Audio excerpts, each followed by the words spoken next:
எல்லோருக்கும் வணக்கப்பா. இன்றைக்கி ரத்தம் ஒரு ஆட்டு ரத்தம் வாங்கியிருக்கோம். ரத்தத்தை வச்சு ரத்த பொரியல் செய்ய போகிறோம்.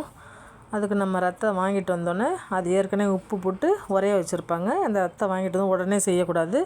அதை ஒரு லேசாக தண்ணி ஊற்றி ஒரு கழுவிட்டு அதில் ஏன்னா முடி இருக்கும், மண் இருக்கும்.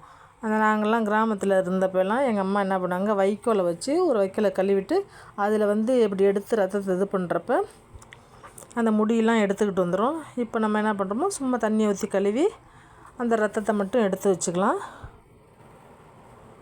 அதில் மண் இருக்கப்போ தூசி ஏதாவது இல்லாமல் இருக்கிறதுக்காக தான் நம்ம கழுவுறோம். இப்போ நம்ம க்ளீன் பண்ணியாச்சு. இப்போ அதை நல்லா கரைச்சி எடுத்துடலாம். அது ஏற்கனவே உப்பு போட்டு தான் அது உரைய வச்சுருப்பாங்க. அதனால் என்ன பண்ணுறோம், நம்ம உப்பு போடாமல் கொஞ்சம் நல்லா கரைச்சி எடுத்துக்கலாம். பாருங்கள், அவங்க நல்லா கரைக்கிறாங்க. இந்த அளவுக்கு நல்லா கரைக்கணும், கெட்டி இல்லாமல் கரைச்சிக்கணும். ஒரு சிலர்லாம் கெட்டியோட ஒன்று போடுவாங்க. இப்போ நல்லா கரைச்சாச்சு. இப்போ அதுக்கு தேவையான பொருள்னால் பெரிய வெங்காயம் ஒரு 2 வெங்காயத்தை கட் பண்ணி வச்சுருக்கேன். பச்சை மிளகாய் கொஞ்சம் காரத்துக்கு தகுந்த மாதிரி எடுத்துக்கோங்க. நீங்கள் தாளிக்கிறதுக்காக கடுகு உளுந்தம்பருப்பு எடுத்து வச்சுருக்கேன். கருவேப்பிலை ஒரு கொத்து எடுத்து வச்சுருக்கேன். தேங்காய் வேணுங்கிறவங்க தேங்காய் போட்டுக்கலாம். தேங்காய் ஒரு 2-3 திருவி கொஞ்சமாக எடுத்து வச்சுக்கலாம். இப்போ நம்ம சட்டி அடுப்பில் வச்சாச்சு. சட்டியை வச்சு எண்ணெய் ஊற்றியாச்சு. எண்ணெய் காயட்டும். எண்ணெய் காஞ்சோன்னா கடுகு உளுந்தம்பருப்பு போட்டாச்சு. கடுகு உளுந்தம்பருப்பு நல்லா பொரிஞ்சு வருது.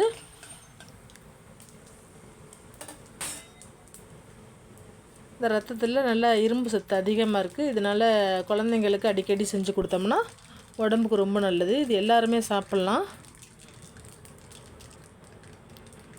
நல்லா கடுகு உளுந்தம்பருப்பு பொரிஞ்சிருச்சு. நம்ம கட் பண்ணி வச்சுருக்க வெங்காயத்தை அது கூட சேர்த்தாச்சு. இப்போ நம்ம பச்சை மிளகாயும் சேர்த்துக்கலாம். காரத்துக்கு தகுந்த மாதிரி நீங்கள் சேர்த்துக்கோங்க. நான் கொஞ்சம் காரம் அதிகமாக போட்டிருக்கோம். இப்போ கருவேப்பிலையும் திருவி போட்டியாச்சு. நல்லா கண்ணாடி பழுத்து வர வரைக்கும் வெங்காயத்தை நல்லா வதக்கி விட்டாச்சு. இப்போ நம்ம கரைச்சி வச்சுருக்க ரத்தத்தை அதில் கொட்டியாச்சு. நல்லா கிண்டி விடுங்க. உப்பு நம்ம ஏற்கனவே போட்டிருக்கனால உப்பு பத்தலைன்னா கூட போட்டுக்கலாம். இப்போ கொஞ்சமாக நம்ம உப்பு சேர்த்துக்கலாம். ஏன்னா அதிகமாக போட்டுறக்கூடாது. அந்த ரத்தத்தை நல்லா மீடியம் ஃப்ளேம்லேயே வச்சு ஒரு 10 நிமிஷம் வேக விட்டோம்னா தண்ணி எதுவும் ஊற்றிடக்கூடாது. அந்த ரத்தம் வெந்து வர்றதுக்கு 10 நிமிஷம் கரெக்டாக இருக்கும். ஆனால் கிண்டிக்கிட்டே இருக்கணும். அப்போக்கு எப்போ விட்டு கிண்டுங்க. வேகத்தில் வைக்க வேணாம், ஏன்னா ரத்தம் வேகிறதுக்கு இதாயிரும். அதனால் மீடியம் ஃப்ளேம்லேயே இருக்கட்டும். பாருங்கள், நம்ம தண்ணி ஊற்றவே கிடையாது. ஆனால் தண்ணி எவ்வளோது வந்துடுச்சு பாருங்கள்.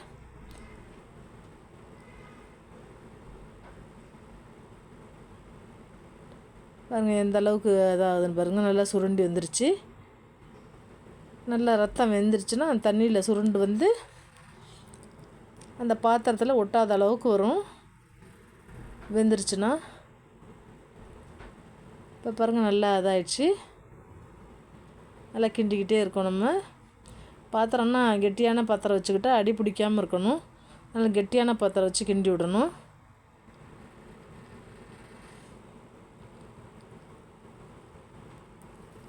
நல்லா வந்துருச்சு. இப்போ நம்ம மல்லி இலையை கட் பண்ணி அதை மேலே தூவிக்க வேண்டியது தான். தூவி விட்டு ஒரு 2 நிமிஷம் அப்படியே இது பண்ணி விடுங்க. அந்த மல்லி இலை அதோடய ஃப்ளேவர் இறங்குறப்ப கொஞ்சம் நல்லாயிருக்கும். இப்போ பாருங்கள், அந்த பாத்திரத்தில் அந்த ரத்தம் ஒட்டவே இல்லை. எவ்வளோ நல்லா இருக்குது பாருங்கள். சுத்தமாக சூப்பராக நம்ம செஞ்சிட்டோம் பாருங்கள். ஈஸியான முறையில் நம்ம செஞ்சிடும். இது எல்லாருமே செய்யலாம். இது உடம்புக்கு ரொம்ப நல்லது. இதே மாதிரி நீங்கள் வாரத்துக்கு 2 நாளைக்கு செஞ்சு பாருங்கள், செஞ்சு சாப்பிடுங்க. இப்போ தேங்காய் பூ துருவி போட்டாச்சு.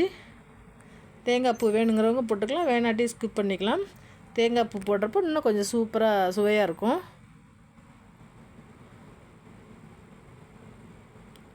நம்ம சூப்பரான ரத்த பொரியல் ரெடி பண்ணிட்டோம். நீங்களும் இதே மாதிரி செஞ்சு பாருங்கள். செஞ்சு பார்த்துட்டு கமெண்ட் பண்ணுங்கள், லைக் பண்ணுங்கள், ஷேர் பண்ணிக்கோங்க, சப்ஸ்கிரைப் பண்ணிக்கோங்க. தேங்க்யூ.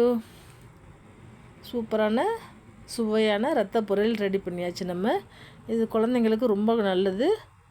இது எல்லாருமே சாப்பிட்லாம். அதுக்கு மேலே லைட்டாக தேங்காய் துருவி போட்டு 2 மல்லி இலையை போட்டு பார்க்குறதுக்கு கலர்ஃபுல்லாக நல்லாயிருக்கு பாருங்கள்.